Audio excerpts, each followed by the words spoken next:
Welcome to the retreat and to the PI studio, sir. Thank you. What are the challenges that you as a... The policies have been quite encouraging, but at the same time, what is important is the enforcement and implementation of those things. The RPO renewable power obligation and the REC, pricing should have and the volume should have picked up because the enforcement is not there. So the volumes, are lying untraded. So that puts a lot of stress on the investors. All states have to necessarily commit to a renewable power obligation. The renewable power obligation is both non-solar and solar, and in that, there is committed. Idea is to reach about 15 to 20% of the obligation by 2020. That's what is the general government guideline. So in that respect, every year they need to keep on increasing till that level is reached. But since there is no enforcement, there are no penalties or even incentives for that matter for them to comply. So the compliance levels have been extremely low. Absolutely. One thing that DISCOMs routinely tell us is, look, we are in such bad shape. We have to provide below cost power to our agricultural or our rural domestic consumers, etc. How do we purchase this expensive renewable energy? One of the areas that DISCOMs need to focus on is their own technical losses, which have been improving, but still there is a huge scope of improvement on the technical losses. I mean, if those technical losses were to be controlled, that would bring in a lot of revenue to them. Number two is, I think today we have various forms of energy in the country. So it's question of how do we mix and match the various forms of energy and then be able to take it from there. Today DISCOMs have an accumulated historical losses that have been there. There's a scheme that's come out from the center now in terms of restructuring them. There's a 50% that DISCOM has to take, and the 50% needs to come in from the government side. With that, at least they can get to a clean slate, and then, with the improvement in the technical losses, I guess it should work. And at the same time, world over, if you see, renewable power have been supported with schemes because technologies and everything else have got to mature and volumes have to come for the prices to come down. But systematically, we have seen prices coming down. And that would continue. But one thing what we forget when the tariffs of renewable is compared is this tariff is something which remains firm, because unlike in a coal or gas, which is going to be linked to the pricing of coal and gas, it's going to keep varying. Right.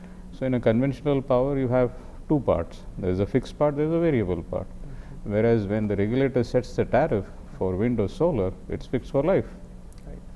So 10 years down the line, the PPA that is currently signed at whatever tariff is going to remain the same, whereas coal price will not be the same. So the coal generator obviously will be getting a much higher price.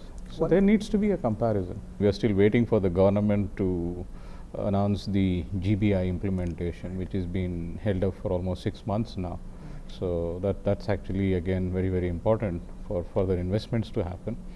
And on the technology side, earlier the turbines used to be at 50 meters, 60 meters. Now we are talking about having turbines 100 meters and above. So what that means is that even where the wind resource is less, you can still install a turbine and have much better PLFs. So the generation capability or the energy yield per turbine is moving up. Right. And there is of course an incremental cost to that technology, but then it gets gracefully offset by the increase in yield, and that helps you to bring down the cost of the power as we move along. But till that time, the sector needs all those incentives and supports which can really help in more investment, because what we have tapped today is hardly anything compared to the potential that is existing in the country. Easily potential is about 120, 130,000 megawatts.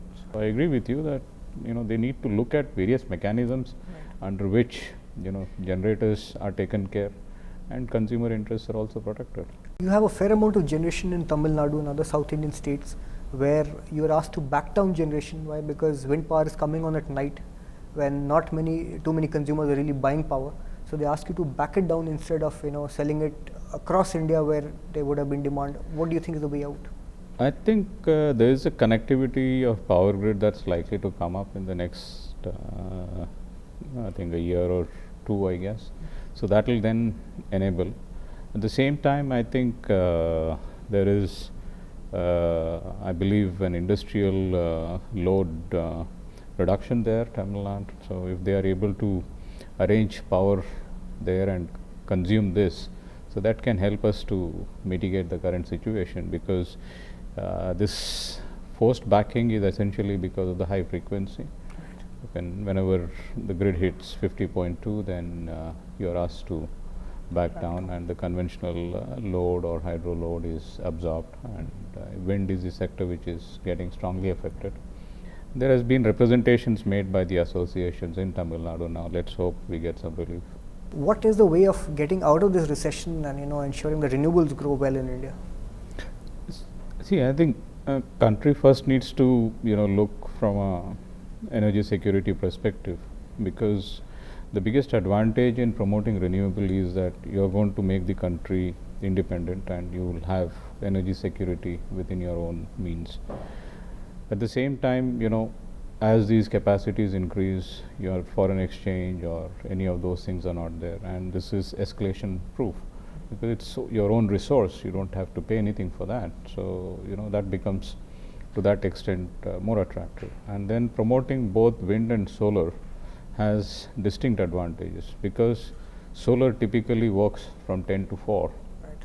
and wind after 4 picks up.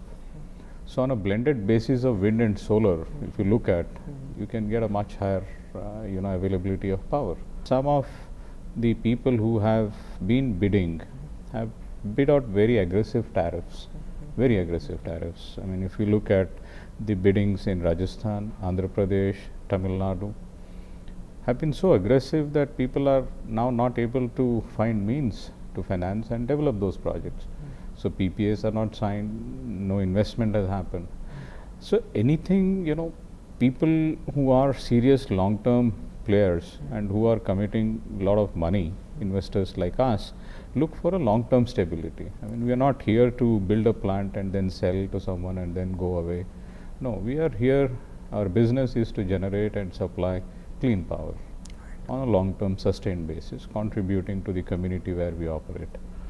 But here you have people who do speculative bidding, who do bidding with cheap imported materials and offer tariffs.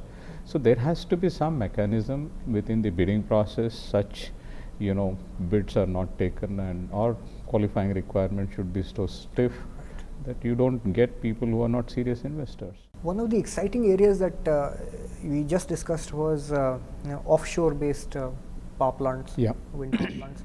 Can you let us know how feasible that is and whether it's economical enough to start off now? It's going to be expensive, but at the same time we need to assess. So there are certain preliminary studies which have been started by CWET under the Ministry of Renewable Energy. So we need to get certain results on that. But one of the challenging part would be on the transmission side again there, because most of these would come on the remote coastal areas. So then you need to invest into the transmission lines. And at the same time, getting approvals and clearances is going to be quite a challenging task. So this is something which we have highlighted to the ministry also, because on the coast you will have variety of agencies of government bodies having varieties of controls over them. Another 2 or 3 years, I think we should start seeing investments happening in offshore. Wonderful, sir. What would be your wish list for regulators and policymakers in the country to improve the renewable energy scenario? I think first is get the RPO enforced, give visibility beyond 2017, give renewable power the status of must run, and ensure the transmission planning is done considering renewable power. Today, most of the stress that comes in to the system is because renewable power is not considered as part of the transmission planning. So that is one of the reasons why we are backed down first. So instead of that, it should be a must-run status and transmission, and of course RPO enforcement. If that is done, I guess all issues will get addressed. And of course, regulators need to ensure that the tariffs are in line with the market conditions, because investors look for returns, and CERC has certain guidelines on returns. So as long as tariffs are within those bands, I think a lot of investment can happen. Thank you so much for joining us at the EPI studio or the EPI retreat. Thank you.